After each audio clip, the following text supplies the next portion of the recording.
Gracias a los organizadores por invitarnos a esta cumbre. Hablo en primera persona del plural, con tu permiso, Ana Fernanda, por este agradecimiento. Y lo que hemos planeado hacer el día de hoy es tener una conversación con Ana Fernanda sobre el sector minero energético y la competitividad. Yo creo que vale la pena precisar un poco el marco en el que se da esta discusión, el marco en el que se da esta cumbre. El señor Balbuena, en el panel que nos antecedía, hablaba de dos grandes transiciones. Me parece muy interesante ese enfoque.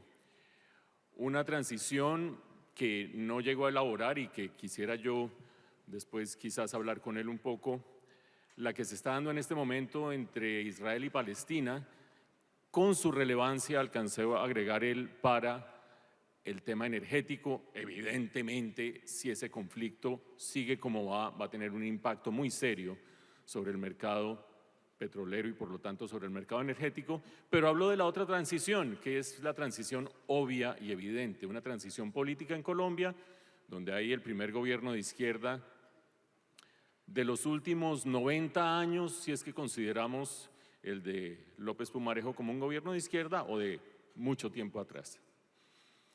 Y en ese contexto creo que hablar de competitividad y hablar del sector minero energético nos delimita un poco, Ana Fernanda, el espacio.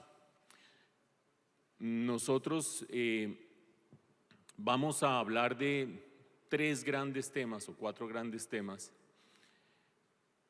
empezando por cómo debería ser una transición energética a la colombiana, para lo cual hay que definir qué nos hace distintos de otros países. Siguiendo por un elefante que hay en el salón, y es la cantidad de factores adversos que enfrenta en este momento el sector energético en Colombia. Ustedes los habrán discutido durante los últimos 2 días y medio, vamos a mencionar algunas cosas claves, y siguiendo por un par de soluciones que son claves. Una en el ámbito institucional, abarca varios aspectos de la política pública, pero otro en el ámbito de la colaboración sector público, sector privado. Ahí conecto con lo que decía el señor Balbuena. Estamos con una transición de fondo que es un cambio de dirección ideológica y política del gobierno. Ignorarlo, soslayarlo, pretender pasar por encima de ello, creo que es hablarse uno con uno mismo.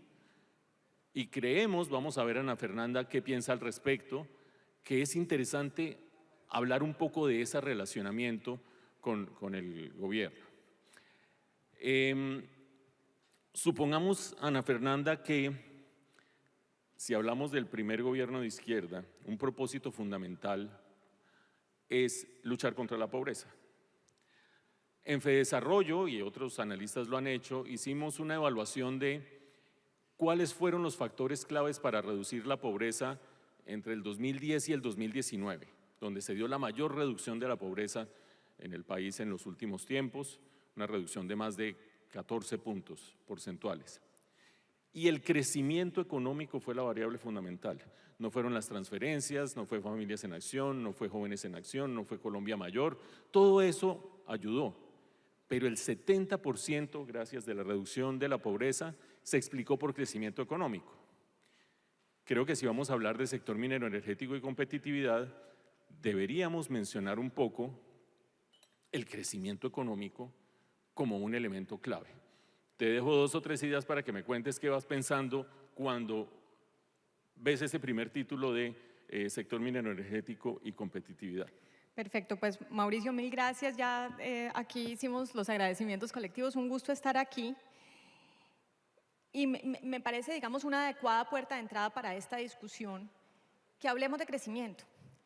Y que hablemos de crecimiento como el que debería ser el pilar central de cualquier política social.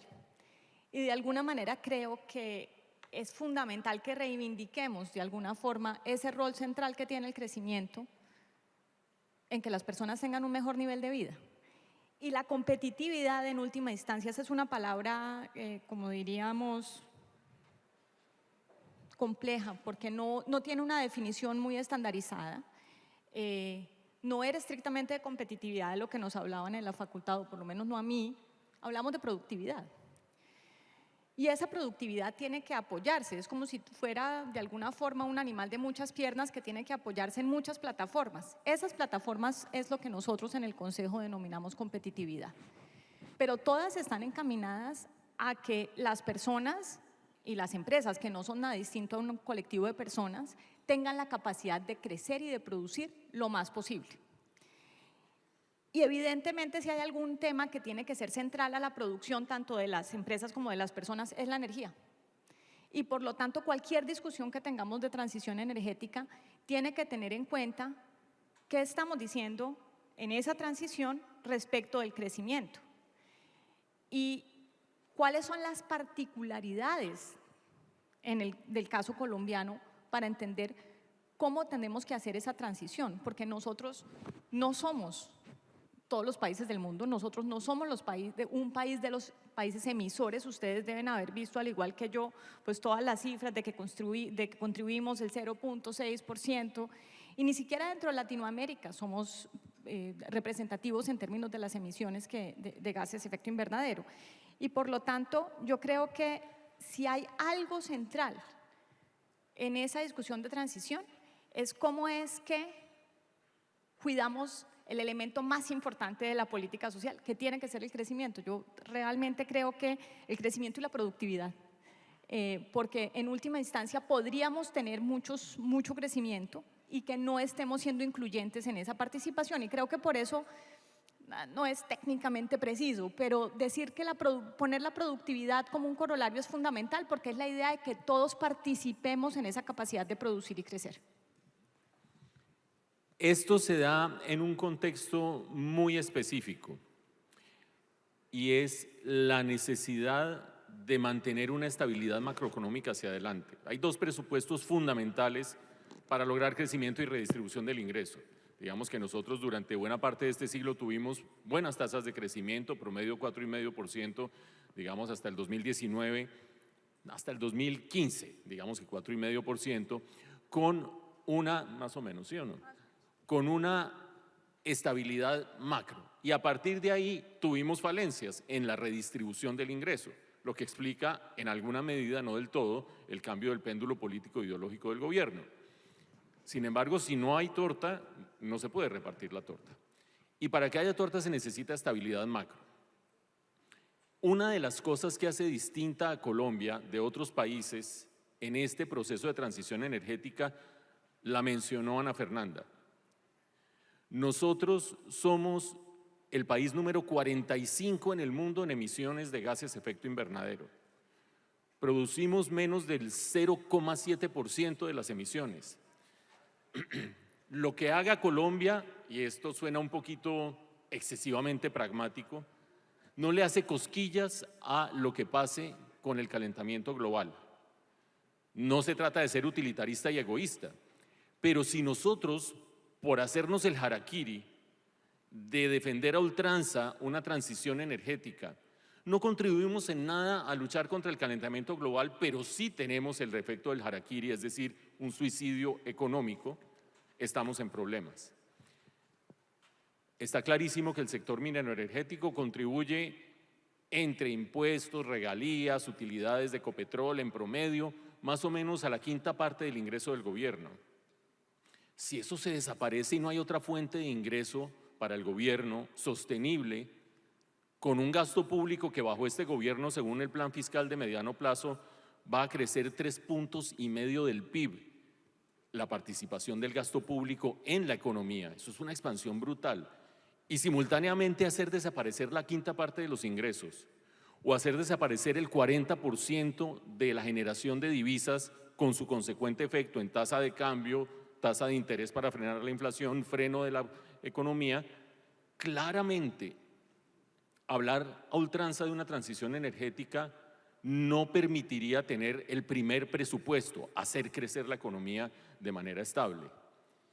Y es evidente que un país que se haga el harakiri porque dice yo quiero hacer transición energética y ser ejemplo para el mundo, y en excesos y arrebatos retóricos para el planeta, tener un ejemplo planetario, cuando se está acabando con el objetivo fundamental, que es que haya de dónde distribuir ingreso en Colombia, creo que es una mala transición energética. Lo que lo llama a uno a pensar, Ana Fernanda, ¿cómo podría ser una transición a la colombiana? ¿Qué características podría tener? Sí, Mauricio, entonces vamos a arrancar por ese primer punto de discusión que pusiste, que fue la estabilidad macro. La estabilidad macro es como de esas cosas que uno lleva tanto con él en la casa que se le olvida lo importante que es tenerla. Y me quiero devolver un poquitico ahorita, que me pareció simpático que dijiste hasta 2019, inmediatamente dijiste hasta 2015. Porque ¿qué nos pasa en 2015? En realidad en el último trimestre de 2014, que tenemos una caída estruendosa del precio del petróleo. O sea que tuvimos un buen experimento natural de qué pasa cuando sencillamente le retiramos, digamos, un impulso que viene de fuera. Esa no fue una decisión que tomara Colombia, sencillamente los precios del petróleo cayeron, pues ni tan sencillamente, pero cayeron. ¿Cómo se ven los impactos macroeconómicos? Y el ajuste que tuvimos que hacer fue brutal y terriblemente doloroso. Yo creo que salió bien. Puede ser que aquí sea algo de autoalabanza, pero yo creo que salió muy bien ese ajuste, pero nos ilustra las consecuencias de que hagamos este harakiri. Es decir, nosotros ya, sin que fuera autoinfligido, tuvimos una muestra del gran impacto que tenemos cuando sencillamente no hacemos esta transición de manera paulatina. Entonces, lo primero que tiene que ser es paulatino, porque lo contrario son unos choques que le exigen unos ajustes a una economía que de por sí tiene vulnerabilidades enormes. Para que ustedes se den una idea, y muchos de ustedes quizás ya la tengan, pero la productividad laboral en Colombia, lo que nosotros producimos, cada uno de nosotros, y nos dividimos por hora trabajada, es de $14.3. Eso es un 27% de lo que se produce en un país promedio de la OCDE. Es decir, no solamente tenemos muchísimos retos de crecimiento, sino que evidentemente con esa productividad no alcanza. La torta en este momento no es suficiente ni ha sido suficiente por años. Es decir, somos un país que debiera apostar poco o debería poner en juego poco su capacidad de crecimiento. Y por lo tanto, en efecto, la transición tiene que primero considerar que nosotros tenemos que, sin que seamos ni de lejos un problema en términos de contaminación para el mundo, uno. Dos, ni una fuerza que determine lo que vaya a ocurrir en términos de emisiones. ¿Cómo es que vamos a procurar el bienestar social de nuestra población en esa transición? Que tendría que ser primero paulatina, y yo voy a bautizarla así, no sé, ¿qué opinas? Pragmática. Tenemos energéticos que son más contaminantes y energéticos que son menos contaminantes. Uno, y no solamente energéticos, sino en términos generales, actividades que hoy en día aparecen como en la columna de las cosas que de alguna manera, y aquí no estoy hablando de Colombia, universalmente se han satanizado. La minería de repente pasó a ser algo que se mira muy mal, porque es como si todo lo hubiéramos agrupado en la categoría de las cosas que impactan la sostenibilidad ambiental. Pero resulta que el gas es fundamental en esta transición. Es fundamental en esta transición porque contamina menos que otros energéticos y nos permite, aquí ya ni siquiera estoy hablando de crecimiento, Mauricio, estoy hablando de la población periférica, sí, pero en todo caso fundamental y muy fundamental para la agenda central que uno entiende desde un gobierno de izquierda. Todavía cocina con leña, no tiene acceso a energía eléctrica de calidad ni a servicios, a una provisión de gas sistemática con la que pueda cocinar, que además tiene un sesgo de género, porque adivinen quiénes son las que están cocinando con leña, normalmente, en esa periferia rural. Y tercero, porque tenemos que ser pragmáticos en términos de buscar dónde es que están esos elementos de la transición, que ya no solamente impactan a Colombia, sino que vienen del mundo. Si hay alguna cosa que sabemos es que sistemáticamente el mundo promete cosas que no cumple, de la misma manera que todos decimos que vamos a iniciar dieta el lunes. No hemos iniciado dieta el lunes y vamos a noviembre casi. Si no vamos a iniciar dieta, tiene que haber algo de que compremos el pantalón un poquito más grande, y comprar el pantalón un poquito más grande requiere capacidad de absorción de carbono. Y Colombia es el país número 1 en toda Latinoamérica, que posiblemente es una de las regiones que más capacidad de explotar sus activos naturales tiene. Somos el país número 1 en el índice de capital de riqueza natural. Entonces, ese pragmatismo no solamente implica que vamos desprendiéndonos a la velocidad que el mundo puede desprenderse de esos combustibles fósiles, y la velocidad del mundo está determinada por el bienestar de sus gentes. ¿O qué ocurrió tan pronto empezamos a tener excesivo frío o excesivo calor en los países desarrollados? De repente el carbón lo sacamos del anaquel de las cosas terribles y volvió a ser un combustible importante. Segundo, que nos permita utilizar palancas de crecimiento, mercados de carbono, gas para la transición, minería para la transición. Hay una gran cantidad de metales y minerales que son necesarios. Yo no me van a preguntar a mí cuáles, pero adentro están. Entonces, esa transición para nosotros podría ser una oportunidad increíble de crecimiento, pero es fundamental que para eso seamos pragmáticos, para que no sea el gran harakiri que puede ser, y que hoy en día tenemos unas señales preocupantes que se reflejan, yo diría que sobre todo en la prima de riesgo, que nos hablan de cómo es que tenemos que cuidar el camino que tomamos y los anuncios que hacemos. En la prima de riesgo y también en el crecimiento autónomo de Colombia. ¿A qué me refiero con crecimiento autónomo? El que no depende de una bonanza, digámoslo pasito, mineroenergética. Sin bonanza mineroenergética, el potencial de crecimiento de Colombia está por debajo del 3%. O sin bonanza de alguna índole. Si alguien espera que nos llegue la bonanza del turismo de la noche a la mañana, lo invito a que pase 3 horas y media dentro de un avión parqueado en El Dorado, como nos tocó esta mañana a nosotros. A ver si vamos a ser la potencia mundial del turismo de la noche a la mañana. Por lo tanto, creo que esa visión sobre la estabilidad macro y el crecimiento es fundamental. Son cosas de tecnócratas, son cosas que suenan a neoliberales, son cosas fundamentales. Sin eso no hay posibilidad de luchar estructuralmente contra la pobreza. Y creo yo que si algo hemos aprendido, algunos de nosotros, en los últimos tiempos, es que la sostenibilidad abarca mucha mayor equidad en la distribución del ingreso, pero de un ingreso más grande, no de un ingreso más chiquito. Una observación antes de que se me olvide sobre las emisiones de gases de efecto invernadero. Colombia, participación chiquita en el mundo, 0,6%. No tiene sentido que nos inmolemos por la lucha contra el cambio climático cuando no lo vamos a lograr hacer solos. Más bien llevar a los foros internacionales unas posiciones pidiéndole a China, a Estados Unidos, a Rusia, a la India, a los grandes emisores que hagan algo, mientras nosotros podemos aportar otras cosas en absorción, en naturaleza, etcétera, etcétera. Pero además de esas emisiones, el sector mineroenergético no es el principal responsable. 60% de las emisiones en Colombia tienen que ver con el sector ganadero, agropecuario y expansión de la frontera agrícola. Que no se nos olvide eso. Eso nos lleva inmediatamente a pensar en el tema de orden público, paz total, narcotráfico, lucha contra el narcotráfico, etcétera, etcétera. Si uno tuviera una estrategia igualmente efectista en la retórica en ese frente, distinto a las frases vacías, quizás haría mucho más por evitar emisiones de gases de efecto invernadero en Colombia que lo que hace con la retórica contra el sector mineroenergético.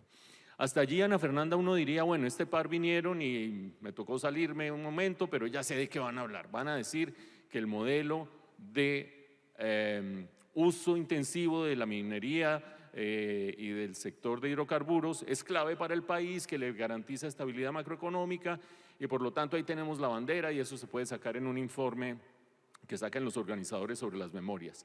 Pero acuérdense ustedes que hablar contra una pared o hablar con una pared no sirve de nada. Es decir, si aquí no se establece un diálogo constructivo de parte y parte, empezamos a tener problemas. Como problemas tiene en este momento el sector energético, nuestro segundo gran tema. Quisiera caracterizar 3 cosas de este sector energético y sus problemas en este momento para ver la clase de dificultades que hay cuando uno se para en una esquina y se echa el mismo discurso de siempre y el otro se para en la otra esquina y se echa el mismo discurso de siempre, a ver quién aguanta los 3 años que quedan, ¿no? Que es más o menos lo que algunos agentes económicos hacen. En esos 3 años se puede acabar muchas cosas. Entonces, cojamos por lo menos 3 de esos problemas. El primero, la incertidumbre sobre las licencias de exploración de petróleo y gas hacia adelante. Estamos en una situación propia del teatro del absurdo, donde pronunciar habrá nuevas licencias de exploración es una cosa que no se puede decir, pero decir lo contrario tampoco, porque se nos sube más la prima de riesgo. Entonces, primero el ministro Campo, después el ministro Bonilla, después Jorge Iván González en planeación, incluso el actual ministro, como que hacen unos maromas verbales para no ir contra la posición del presidente, pero no provocar a las fieras del mercado financiero internacional. Ahí hay un problema con el que hay que lidiar, porque en el barómetro petrolero, que ustedes discutieron hace 2 días, dice claramente que el 49% de las empresas del sector de aquí a 5 años tienen planes de contracción. La mitad de las empresas del sector, de aquí a 5 años, planes de contracción. Y solo 17% planes de expansión. Estamos logrando la transición energética de facto. Sí, ¿y quién me va a responder por las divisas? ¿Y quién me va a responder por los ingresos del gobierno? ¿Y quién me va a garantizar la estabilidad macro? ¿Y quién me va a bajar la prima de riesgo de la economía para que no tengamos que tener altas tasas de interés y mantener el crecimiento en esta precariedad en que lo tenemos? De manera pues que allí hay una cosa fundamental: licencias, certeza hacia adelante. Segunda, una muy coyuntural.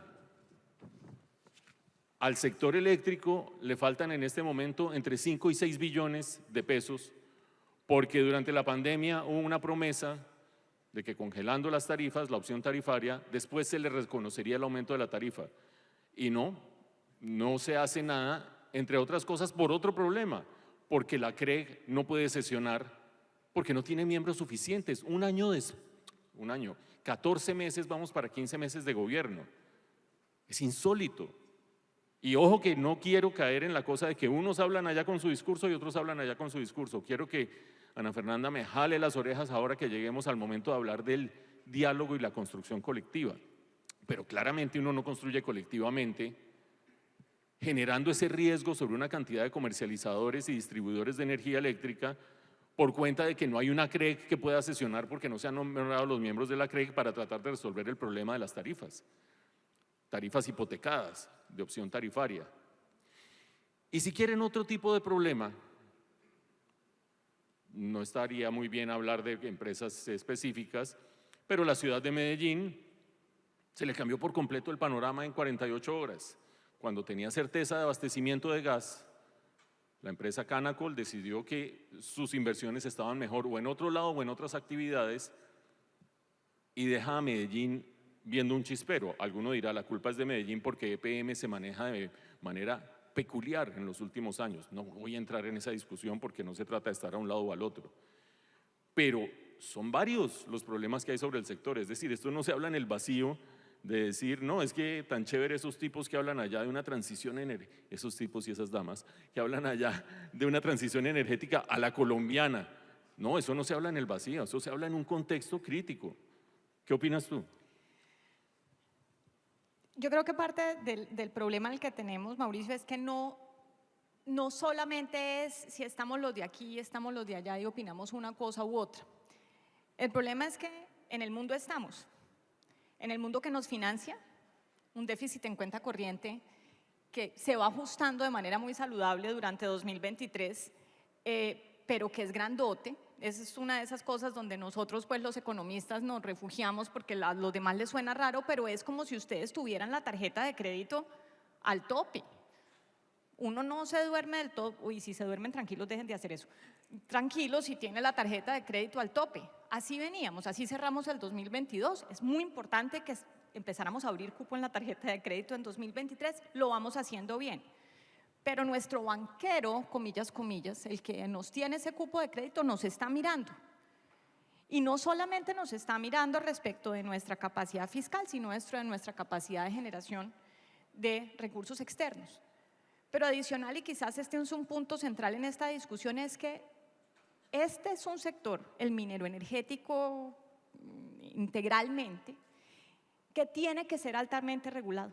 Eso tiene sentido, tiene impactos sus precios, tiende a tener economías de escala y de alcance que hagan que uno necesita algo de movimientos oligopólicos y por lo tanto requiere de una regulación. Ahí tengo al público siempre. Pero resulta que para desarrollar la capacidad no solo de crecer, sino de generarle energía a la población y a la producción, necesito recursos privados y por lo tanto, ¿qué está buscando la inversión para sentirse a gusto con eso? Es fundamental. Yo puedo opinar lo que yo quiera, pero lastimosamente yo no soy dueña del capital para invertir esos recursos, si no posiblemente no estaría aquí acompañándolos. En consecuencia, es fundamental pensar no solo en esa prima de riesgo, que es como el gran acreedor mundial, sino también qué me está diciendo la inversión. Y en el ranking, que hay un ranking de atracción un índice de atracción a inversión minera que genera el Instituto Fraser, Colombia descendió a ubicarse en el puesto 50 de 62 países. Y creo que puedo ser imprecisa, pero el año pasado, óigame, el año entrante, estamos en el puesto 36. Es decir, nosotros necesitamos apalancar esos recursos privados y esto ya no es una discusión de opiniones y tampoco quiero entrar en esta cosa suena un poco horrible de que el que tiene el oro pone la regla. No, pero tiene que sentirse cómodo con las reglas y tiene que sentirse cómodo con las señales. Y sí estamos viendo en este momento una gran preocupación que no es la preocupación de mañana. Si ustedes me apuran, y probablemente es mi camiseta de exbanquera central, la desaceleración es parte de ese ajuste que necesitábamos porque 2022 estábamos yendo a una velocidad extralimitada en un Renault 4. Pero precisamente lo que tenemos es que dejar de tener un Renault 4. A eso se refiere la competitividad, a que vayamos mejorando el carro en el que vamos para que podamos acelerar sin tener que hacer esto, que es que tan pronto viene una curva tenemos que frenar porque si no se nos va el timón para algún lado. E invertir en ese automóvil, en ese carro, implica que tengamos inversión en infraestructura de energía sostenible. Tenemos una matriz de producción que es limpísima, pero tiene problemas pues no tiene problemas de confiabilidad, pero pues hasta la última vez que yo chequeé todavía no somos nosotros quienes comandamos cuándo llueve y cuándo deja de llover.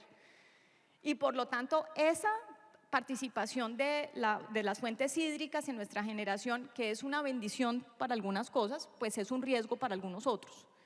Y por lo tanto, ¿cómo es que vamos a invertir para mantener esa confiabilidad? ¿Cómo es que vamos a invertir para mantener la capacidad de la producción de la manera más limpia posible? Con lo cual vuelve y entra el gas en esta ecuación. ¿Y cómo es que vamos a lograr que esto lo hagamos con los tiempos adecuados? Implica que hoy me tengo que preocupar de esa inversión que probablemente va a ser crecimiento futuro. Pero es hoy donde tengo que sembrarla, porque además, como ustedes todos bien lo saben, este es un mundo en el que las cosas se tardan en ocurrir y a veces no ocurren, como lastimosamente ha venido siendo el caso con varios proyectos recientes. Y por lo tanto, Mauricio, yo creo que más allá de dijéramos, diálogo en que es que si yo tengo razón o tú tienes razón, es que tengo números que me están diciendo que hay algo que tenemos que hacer distinto. ¿Quiénes? Todos.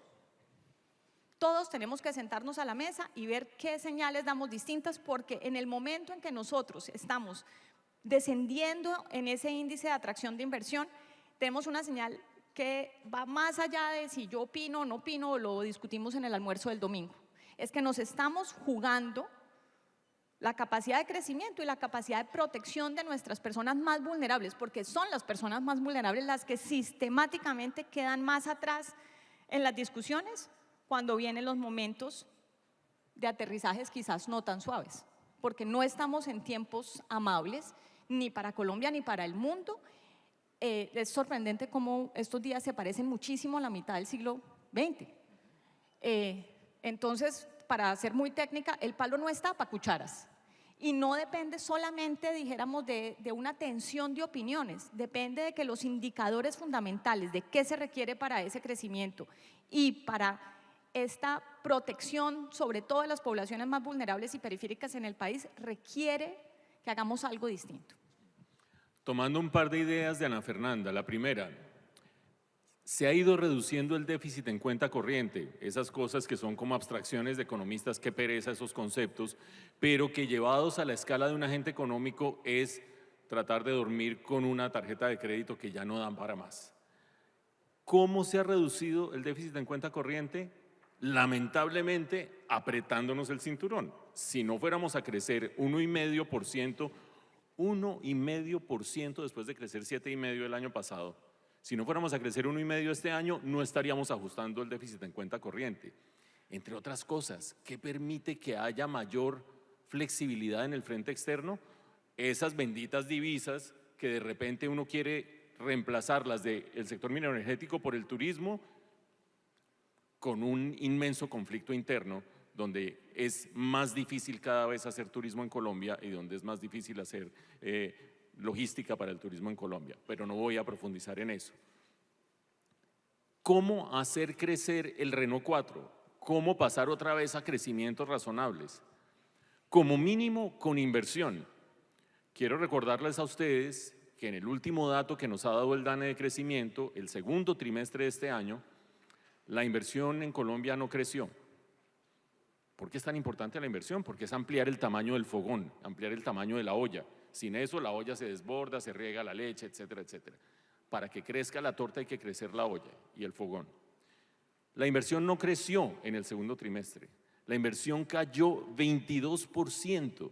A ese ritmo vamos reduciendo las posibilidades de crecimiento si no se resuelven 2 o 3 cosas, entre ellas certeza en las reglas del juego, estabilidad en las reglas del juego. Y eso nos lleva, Ana Fernanda, a nuestro último tema en estos 8 minutos.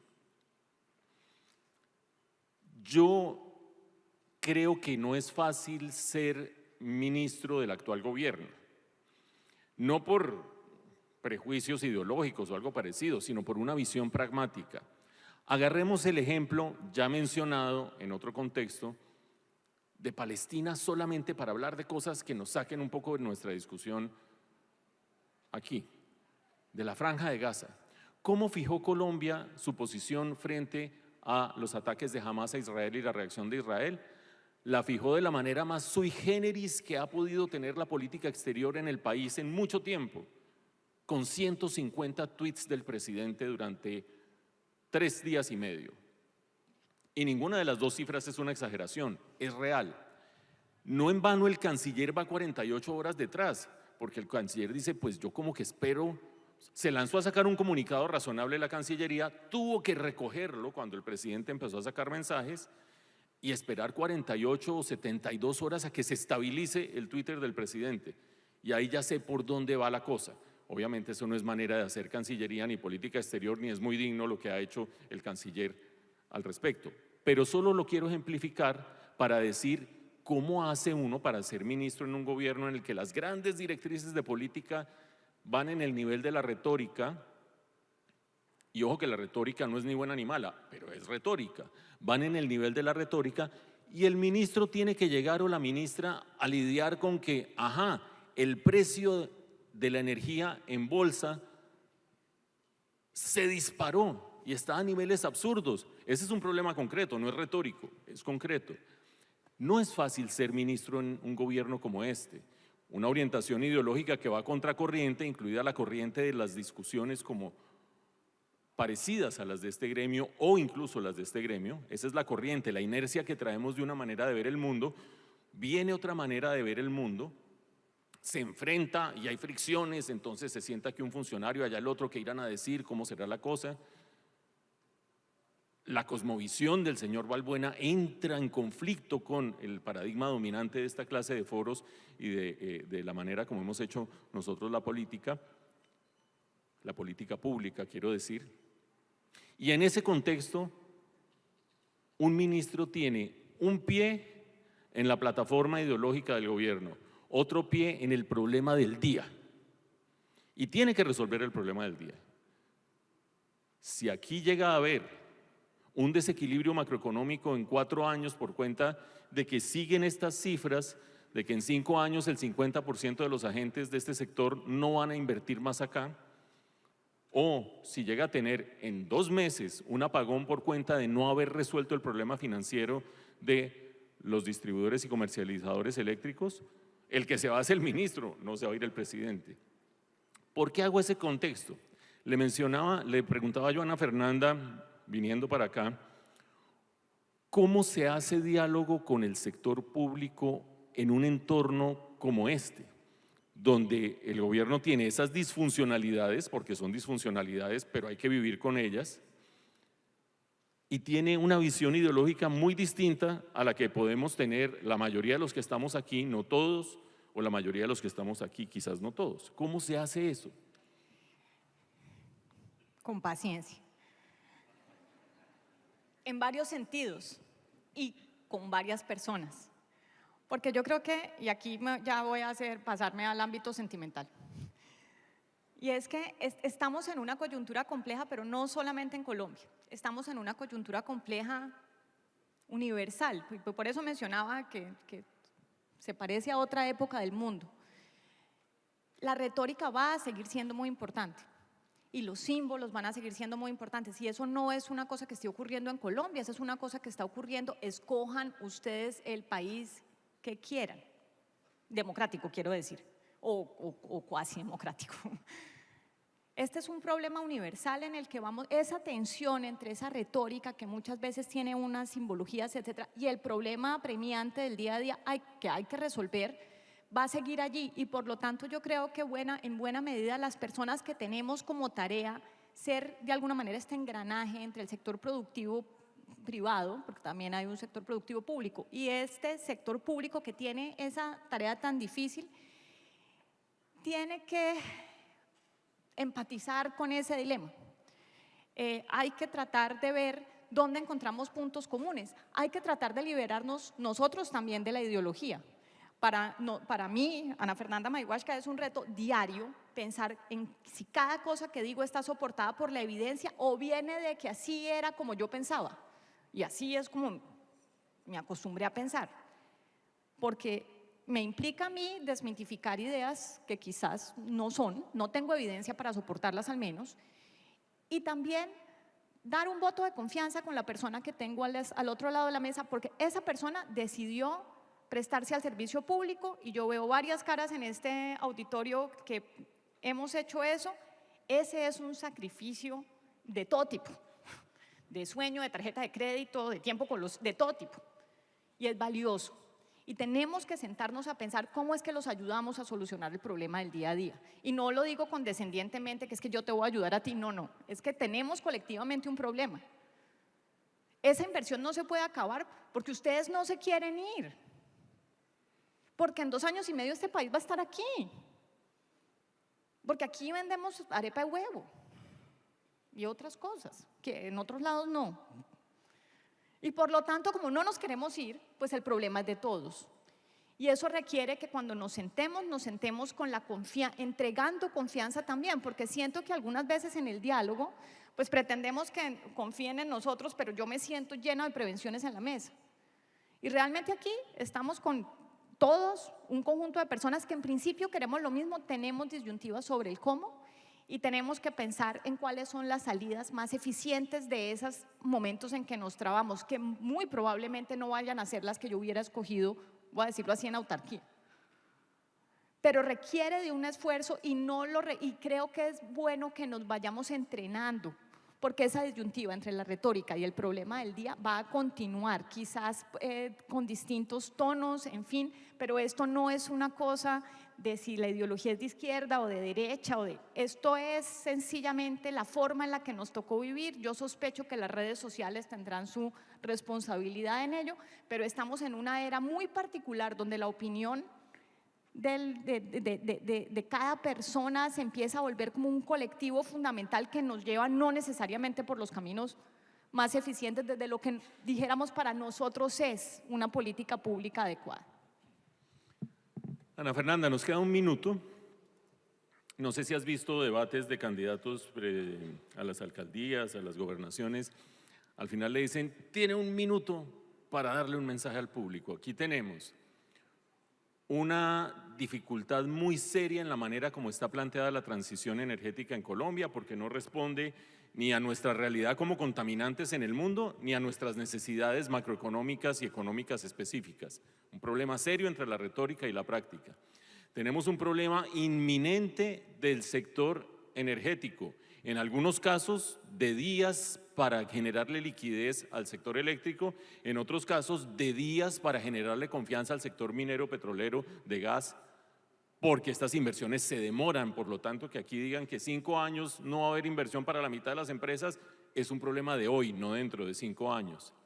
Y tenemos una manera de hacer política pública y una interlocución al otro lado, sector privado, inercia institucional, paradigma, que a veces nos ponen diálogos de sordos. Un minuto de mensaje para el público. El Consejo Privado de Competitividad vive hablando de innovación, porque esa es una de las cosas que uno necesita. En esta coyuntura en particular sí que la necesitamos. Necesitamos ser innovadores en cómo es que estamos pensando los problemas, porque vamos a requerir soluciones que hasta el momento no son las que normalmente usábamos y no son soluciones de primer mejor. No vamos a sentarnos en la mesa y salir con aquello que nos parecía lo que nosotros queríamos, la forma en que se hace, pero tenemos que buscar esas soluciones de segundo mejor, porque les repito, este país no se va a ir a ningún lado y es responsable la política pública de tratar de ajustar un poco esta realidad y desmarcarla quizás de esta retórica, pero somos responsables todos también en decir, no basta con decir no voy a invertir. No basta porque no es tampoco realista ni rentable que lo planteemos así. Y por lo tanto, por eso decía yo que me paso al campo espiritual, porque a veces tenemos que hacer unos pequeños actos de fe en el que tenemos que seguir invirtiendo y buscar la solución de segundo mejor, y no va a ser la que nos encante, pero no nos podemos parar de la mesa.